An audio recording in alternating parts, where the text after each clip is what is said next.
Assalomu alaykum, qadrli o'quvchi. Sehrli va ajoyib olamga xush kelibsiz. Tasavvur qiling, qo'lingizdagi kitob oddiy darslik emas, balki koinot sirlari va tabiat mo'jizalarini ochuvchi sehrli xarita.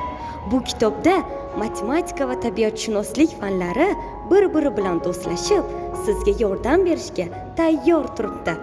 Siz bu yerda nafaqat sonlarni hisoblashni, balki tabiat hodisalarini va koinotdagi yulduzlar, sayyoralar haqidagi qiziqarli ma'lumotlarni bilib olasiz. Har bir yechilgan misol va masala bu tabiatning o'ziga xos jumboqlarini ochish uchun kaliddir. Topqirlikni talab qiladigan mantiqiy topshiriqlar esa sizning aqlingizni charxlaydi. Tayyormisiz? Unday bo'lsa, qalamingizni tayyorlang va bilimlar sarguzashtini boshlaymiz. Omad sizga yor bo'lsin.